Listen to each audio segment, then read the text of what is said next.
Welcome to my YouTube channel beauty and wellness. आज हम बात कर रहे हैं कॉन्ट्राइंडिकेशन के बारे में कि किस तरीके से हम विपरीत संकेतों का पता लगा सकते हैं, किस तरीके से हम इसकी जानकारी ले सकते हैं।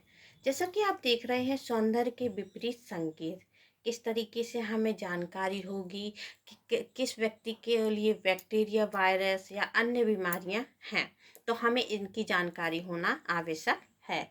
आइए जानते हैं सौंदर्य के विपरीत संकेतों के बारे में। सौंदर्य उद्योग में पाए जाने वाले सामान्य मतभेदों का चयन निम्नलिखित है। यह सुनिश्चित करने के लिए कि आप अपने ग्राहकों में किसी भी मतभेद की पहचान करने के लिए सर्वोत्तम प्रयास कर रहे हैं, यह एक अच्छा विचार हो सकता है कि आप हमेशा अपने ग्राहकों से एक व्यापक प्रश्नावली को पूरा करने के लिए कहें, जिससे कुछ सबसे व्यापक विकारों और बीमारियों को भी शामिल किया जा सकता है। जैसे कि आप जानते हैं कि आपके कस्टमर को पता नहीं कौन सी बीमारी हो सकती है, कौन सा इन्फेक्शन हो सकता है वो इन्फेक्शन उसके द्वारा आप पर या अन्य ग्राहकों पर भी फैल सकता है। तो इसके लिए हमें प्रश्नावली का उपयोग करना चाहिए, जिसमें हमें जो कस्टमर है उसकी जानकारी उपलब्ध होती है। हम बात करेंगे अगला बैक्टीरिया या वायरस संक्रमण के बारे में। हम जानेंगे कि अन्य ग्राहकों पर अगर संक्रमण है तो किस तरीके से हम जो और भी कस्टमर हैं उनको इस संक्रमण से बचा सकते हैं। जैसा कि आप देख रहे हैं, उपचार प्रदाता के रूप में किसी भी प्रकार का संक्रमण आपके लिए जोखिम पैदा करता है। कई बैक्टीरिया और वायरस वायुजनित होते हैं, जिसका अर्थ है कि उन्हें हवा के माध्यम से स्थानांतरित किया जा सकता है। इसके परिणाम स्वरूप आप स्वयं संक्रमण की चपेट में आ सकते हैं या अन्य स्वस्थ ग्राहकों तक फैल सकता है। कवक के कण उपकरण के माध्यम से आपके सैलून या उपचार कक्ष की सतहों पर भी पहुंच सकते हैं, जिसके परिणाम स्वरूप संक्रमण और फैल सकता है। एक सौंदर्य चिकित्सक के रूप में आपको हमेशा यह सुनिश्चित करना चाहिए कि आपका उपकरण और कार्यस्थल रोगाणु रहित हो। अतिरिक्त सावधानी के तौर पर और किसी भी प्रकार के संक्रमण फैलने के जोखिम को हम कम करने के लिए आपको संक्रमण से पीड़ित ग्राहकों के चेहरे की मालिश करने और चेहरे पर मेकअप लगाने जैसे उपचार करने से मना कर देना चाहिए। जैसा कि आप देख ही रहे हैं, अगर किसी को इन्फेक्शन है या वायरस से संक्रमित है, अगर हम उसकी आँखों पर जो मसाज करेंगे तो हो सकता है वो संक्रमण हमें भी हो सकता है।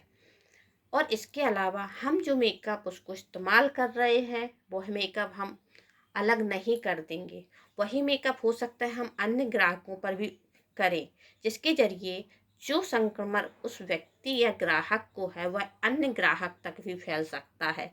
जैसे कि आप इमेज में देख रहे हैं, जो फर्स्ट इमेज है यह वायरस की इमेज है और सेकंड इमेज ये बैक्टीरिया की इमेज है, जो किस तरीके से संक्रमण को पैदा करते हैं और एक व्यक्ति से अन्य व्यक्ति तक पहुंचाते हैं। अब हम बात करेंगे मुहासे, चोट और त्वचा की स्थिति के बारे में। किस तरीके के मुहासे हो सकते हैं और वह किस तरीके से अन्य तक पहुंच सकते हैं और हमें इस स्थिति में उपचार करना चाहिए या नहीं। त्वचा की क्या स्थिति है, हमें इसकी जानकारी भी लेना चाहिए। बात करते हैं मुहासे, चोट और त्वचा की स्थिति के बारे में। त्वचा की स्थिति और गंभीर मुहासे कैसे हैं, हाल ही में चोट लगना या खुले घाव पर हमें उपचार देना चाहिए या नहीं, हम इसके बारे में जानकारी लेंगे। बात करेंगे मुहासे, चोट और त्वचा की स्थिति। त्वचा की कुछ स्थितियां जैसे गंभीर मुहासा, मुंह के छाले, हाल ही में चोट लगना और खुले घाव संचरण के जोखिम को कम करने के लिए सौंदर्य उपचार से बचना चाहिए, क्योंकि कुछ स्थितियां संक्रमण हो सकती हैं। चेहरे का कोई भी उपचार आपके ग्राहक की स्थिति को खराब कर सकता है, जिसके कारण आपके खिलाफ मुआवजा का दावा किया जा सकता है। यदि आपका ग्राहक त्वचा की किसी भी स्थिति से पीड़ित है, तो उन्हें यह पुष्टि करने वाला एक मेडिकल नोट प्रदान करने के लिए कहें कि उपचार करने से पहले उपचार करना सुरक्षित है। दुखी होने से अच्छा है कि सुरक्षा रखी जाए। जैसा कि आप इमेज में देख ही रहे हैं, फेस पर कट का निशान है।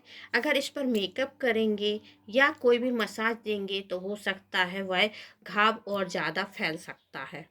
और जैसे कि पिंपल्स है, मुहासे हैं, इन पर हम उपचार करेंगे तो हो सकता है यह संक्रमण के कारण फैल सकते हैं, जिससे उस व्यक्ति की स्किन और ज़्यादा खराब हो सकती है। तो सलाह उनको यही देना चाहिए कि जब आप ठीक हो जाएं उसके बाद ही आप आए।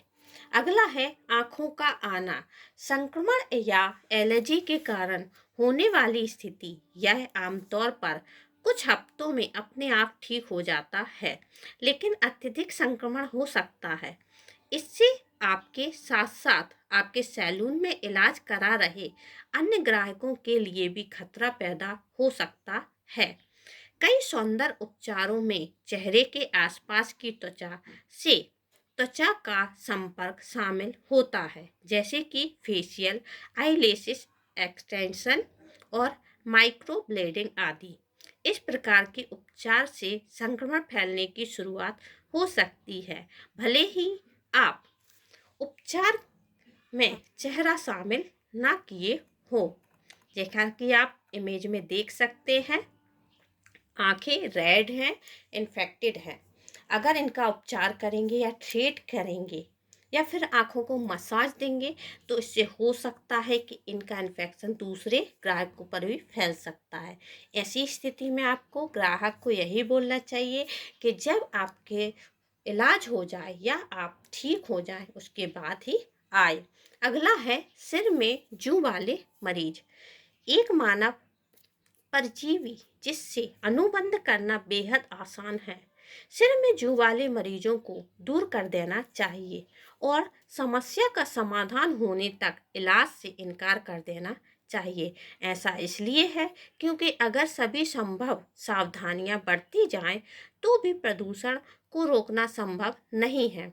यदि आप ऐसा करने के लिए योग्य हैं तो आप अपने ग्राहकों को सिर की जूं के खिलाफ उपचार के बारे में सलाह दे सकते हैं, जो घर पर या जीपी के माध्यम से किया जा सकता है। जैसा कि आप जानते हैं, जुएं परजीवी होते हैं जो कि एक ग्राहक से दूसरे ग्राहक में जा सकते हैं। आपको अपने ग्राहक को यह सजेस्ट करना चाहिए कि जब वह ठीक हो जाए या इसका इलाज करा ले उसके बाद ही उनको कटिंग या हेयर स्टाइल करने के लिए बोले। जब उनके जुएं ठीक हो जाएंगे तब वह पार्लर में आए और अपने हेयर स्टाइल करा सकते हैं। और जो संक्रमित बीमारी होती हैं उनसे ठीक होने के बाद ही वह अन्य उपचार पार्लर में कराए, जिससे कि ना वो तो इन्फेक्टेड है, संक्रमण से ग्रसित है, और लेकिन अन्य ग्राहकों का बचाव और स्वयं की सुरक्षा भी आवश्यक है। धन्यवाद। लाइक, कमेंट और चैनल को सब्सक्राइब करना ना भूलें और बेल आइकन पर जरूर क्लिक करें।